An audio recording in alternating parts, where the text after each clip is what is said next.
great things about being in a group, about all of us, is that some of us see certain things, and others of us see different things. So while some of us might look out and see this group of things, others of us completely ignore those things or miss those things because we're just focused on other things. And when we're together as a group, that's so neat because we help each other see more things than we would just by ourselves. So take a look, just for a second, at this picture. What do you see? You see legs going which way? Up and down. Okay, how about the next one? What do you see? Alright, there's some animals. How many animals do you see? Okay, we see an elephant, a donkey, a dog, a cat, a mouse, dolphin. The trunk is a dolphin, and the snake is the tail, and the turtle. The turtle is the ear. If you look closer, you might start to see some other animals. Who knows? And the snake is the tail. All right, next one. Which do you see first? Fork, bottom. All right. Next one. What do you see?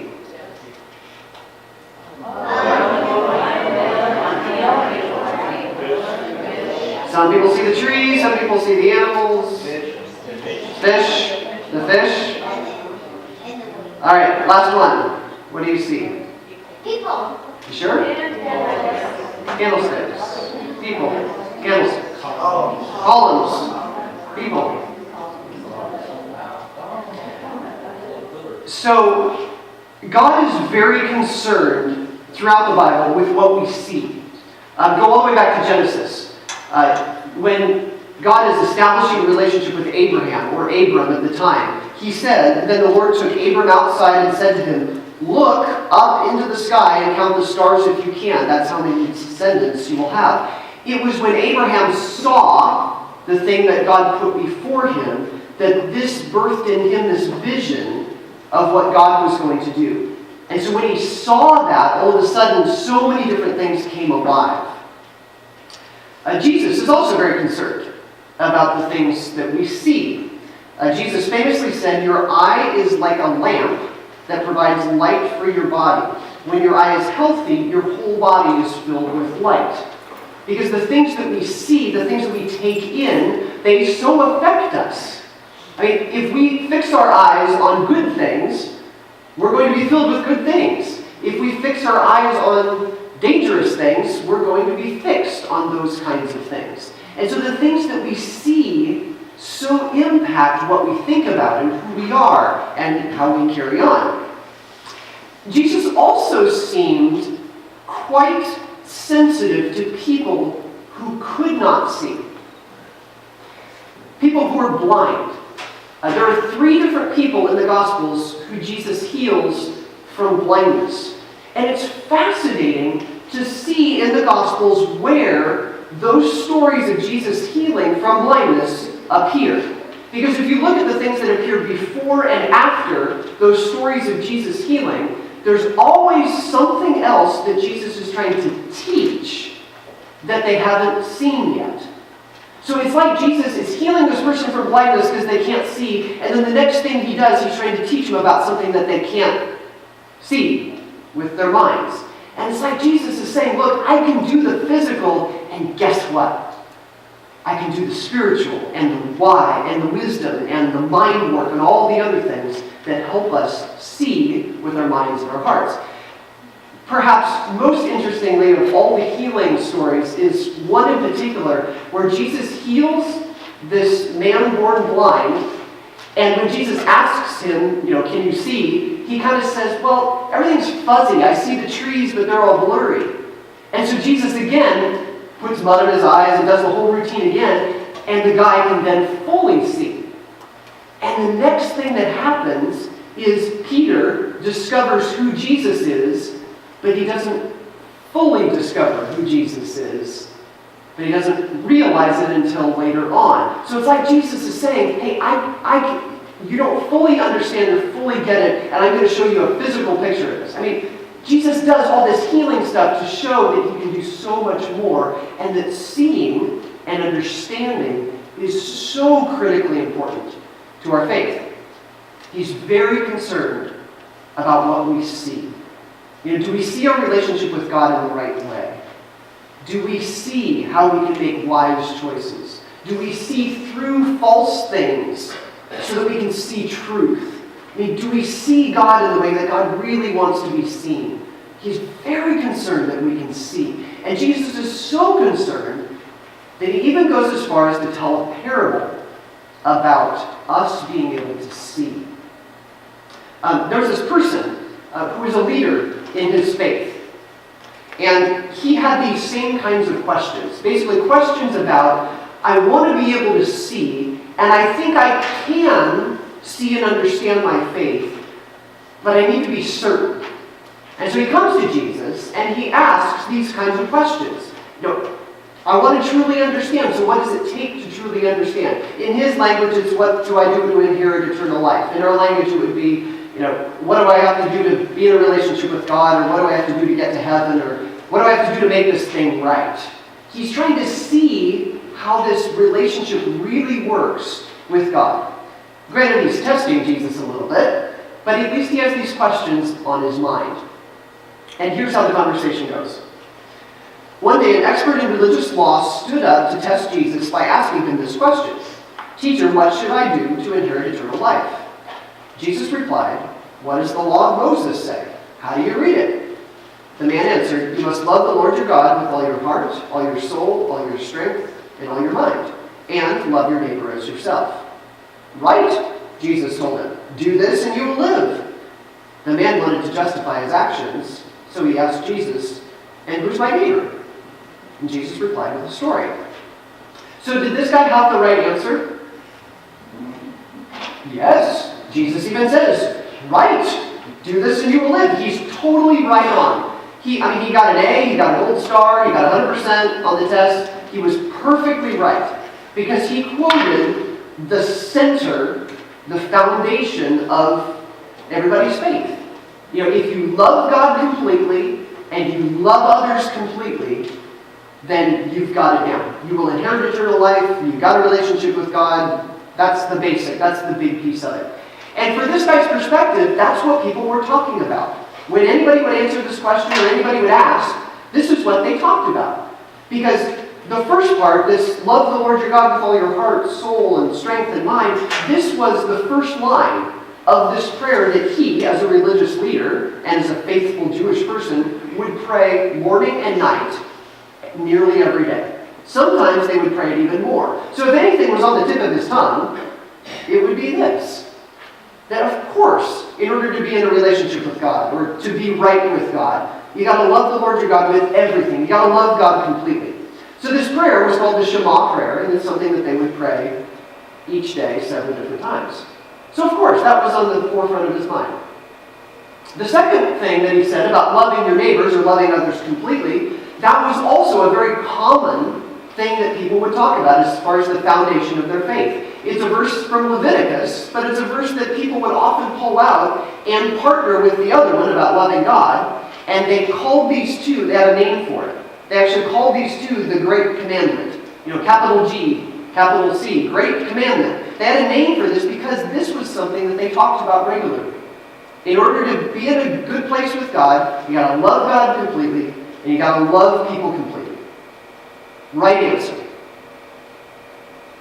But there's a problem. This guy didn't know how big his neighborhood was.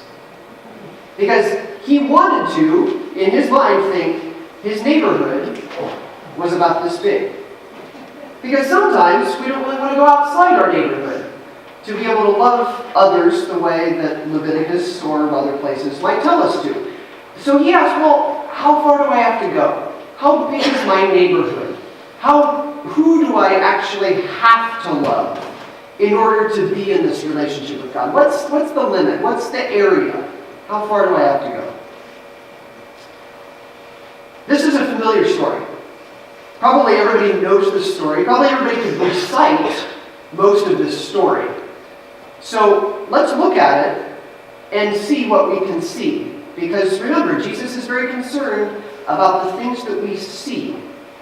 So look for what each person sees in this story. Jesus makes the story take place on a stretch of road that's the kind of place that we would not want to be at night. So if you can think of a place where you would not go at night, this is your place. This was a stretch of road between Jerusalem and Jericho. It was about a 17-mile road that was very well traveled. It was like a highway in our day. People would travel this all the time, day and night. But the problem was people were often attacked on this road, both at night and during the day. It was a dangerous road. So people didn't travel alone. People didn't travel without protection, because there were caves along the road where people would hide and then come out and attack people who were traveling and steal things from them. So, and everybody knew about this road. I mean, it's like the place that nobody felt safe. And this is where Jesus tells the story. A Jewish man was traveling from Jerusalem down to Jericho and was attacked by bandits. They stripped him of his clothes, beat him up, and left him half dead beside the road. By chance, a priest came along. But when he saw the man lying there, he crossed to the other side of the road and passed by him. A temple assistant walked over and looked at him lying there, but he also passed by on the other side. Then a despised Samaritan, with those nasty facial expressions, despised Samaritan, came along, and when he saw the man, he felt compassion for him. Going over to him, the Samaritan soothed his wounds with olive oil and wine and bandaged them. Then he put the man on his own donkey and took him to an inn, where he took care of him. The next day he handed the innkeeper 2 silver coins, telling him, "Take care of this man. If his bill runs higher than this, I'll pay you the next time I'm here." Now, which of these 3 would you say was a neighbor to the man who was attacked by bandits? Jesus asked. The man replied, "The one who showed him mercy." Then Jesus said, "Yes, now go and do the same." Each of the people in the story saw something. In fact, they saw the same thing. But what they did with what they saw was different, each of them. First was the priest who came along. And the priest was in a similar circle to the guy who asked the questions that prompted the story. So he was the religious leader who asked the questions and answered correctly to Jesus, was kind of in the same boat as this first character. The priest would have been the person, in charge of so much of faith and so much of the faith of other people in the temple. And so when Jesus first mentions the priest, the guy who's hearing the story, he's thinking, yeah, I know this guy. I know the things that he does. I know the way he thinks. I know the way he lives. And so what did the priest see? He saw a man lying there. And what does the priest do about it? Crosses to the other side. And for the priest, when he saw this beaten, stripped man lying in the street, he saw a physically dirty and a spiritually unclean man. And regardless of whether this man needed help or not, regardless of whether or not this man was going to die or not, regardless of what was going to happen to this person, what the priest saw was a risk.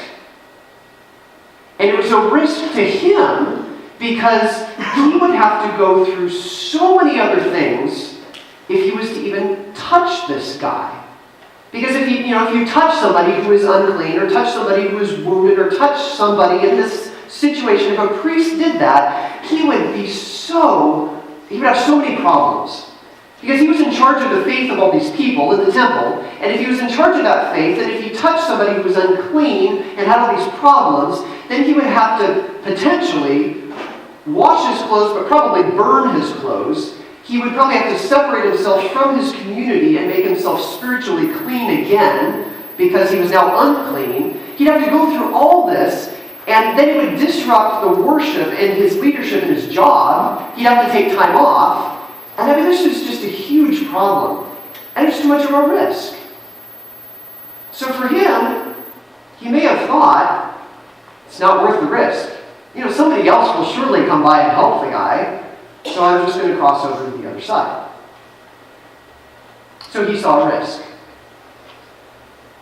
The second guy who comes along is this temple leader, who's in the same circle for the most part as the priest. He's in the Levite family, the priestly extended family. So in his family, in his upbringing and his job, he's again in charge of worship in the temple. He's actually directly going to be in charge of leading the daily worship and making sure everything's set and ready in the temple for everybody to be able to worship in the ways that they need to be able to worship. So he himself, again, has got to be clean and pure and ready, and he can't disrupt the worship of the people. So what does he see as he's walking down the road? He sees a man lying there. And what does he do with what he sees? He crosses to the other side. For him and his daily work, what he saw in this guy was an inconvenience. I am going to be so inconvenienced if I help. Even though I probably should help, and it's good to help, I'm going to be so inconvenienced because I'm going to disrupt the worship of people. I'm going to have to find a substitute for working in the temple for a time until I can get back and get ready and get pure. I'm going to have to deal with the same things as the priest, my clothes, my spiritual state. He's got to deal with all these things. It's just an inconvenience. So much easier just to cross the road, look down, keep on walking. It's an inconvenience. So then the third guy that comes along, the Samaritan comes along, and of course, as we've kind of heard already, when the Samaritan appears in the story, that's when everybody starts to boo and starts to jeer and starts to hiss because Samaritans were bad news. And for the Samaritan to even appear in the story is shocking and crazy. And I can only imagine, being the Jewish leader who asked this question of Jesus and who Jesus is telling the story to, for him to hear that a Samaritan is in the story, I can only imagine that he's like, are you kidding? You're bringing up a Samaritan in this story? The Samaritans, to the Jewish person, a Samaritan was a traitor. Now, to the Samaritan, the Jewish people were completely arrogant. And they had a 700-year disagreement. By this point, they had not resolved it. Because the issue was that way up north in the region of Samaria, that was still in the region of Israel. That was still part of the Jewish people. They still called themselves Jews, but the Jewish people said, no, you used to be Jewish. Because way back when, that northern area was conquered by the Assyrians, and the Assyrians had this magical formula when they would defeat somebody. They would bring some of their people to live there, and they would take some of those people and move them back to Assyria. And so they completely mixed up the power structure, they mixed up the racial structure, and so the pure Jewish group that the people of God had to keep pure, it was all messed up. It was all mixed up. And so then, as generations went on, people started to marry each other, Jewish and Assyrian, because they lived together and they lived nearby each other. That messed it up even more, and so what they became known as were half-breeds. So not only were they traitors, but they were half-breeds, and they really weren't the pure people that God had created them to be, so the southern people said. So when the Samaritan appears in the story, people are like, you gotta be kidding. These people are capable, they're traitors, they're half-breeds. They can't appear to do anything good. So what does the Samaritan see in the story? Same thing, sees a man lying there. What does the Samaritan do? He helps. The Samaritan sees a person who needs help. And he goes and he helps. And I love how Jesus just plays this up in the story. He doesn't just say, and the Samaritan went across the street, helped a man, and he felt better. He said, no, he went over to him, he bandaged his wounds with valuable, expensive oil and wine, and he took him on his own donkey. He took him to an inn and gave him somebody to care for him. He paid for his care, and then he even said, I'm going to come back, and if it's more expensive, I'll pay for it. He just went on and on how good this Samaritan can be. If only we could see someone who needs help and we helped. Kimberly and I, when we lived down in LA, down south before we moved up here, we lived next door to a woman who became a friend, and she had a house up in the mountains up above LA, Lake Arrowhead area. And she encouraged us to use her home at some point for a weekend just to get away. And we thought, great, let's find a weekend. So we did, and we drove up the hill to her house. And as we got closer, the snow started to fall a little bit. But we expected that. We had checked the weather, and there was supposed to be a snowstorm. A light one, it was just a couple inches of snow. And we thought, well, great, we can go, we can play in the snow, we can see this area. So as we were driving up, we put chains on along with everybody else, and we slipped and slid our way up to their house without too much of a problem. And we got to this house and we went to bed. The next morning we woke up and it was covered in snow. I don't know how much snow was there. The more I tell the story, the deeper the snow gets. But there was truly a lot of snow. And we looked out and thought, we need to get out of here if we're ever going to get out of here. So we packed up and we hiked up to the car and we drove out. As we were driving out, it was very apparent that there was a lot of snow on the ground and there was still a lot of snow falling. So we drove over to a restaurant sort of on the way and had some sort of meal and realized as we were sitting there that the snow kept on falling.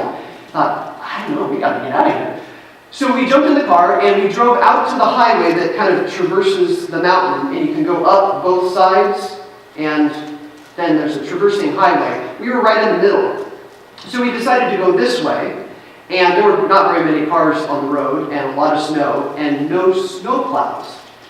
So we made our way down the highway to that highway on this side that goes down the mountain, and it said closed. You got to go back to the other one.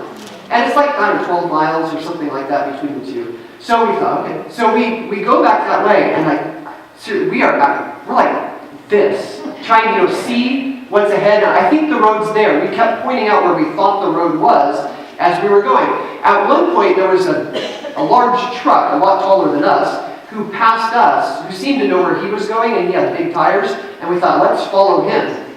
And we did, but then we lost him.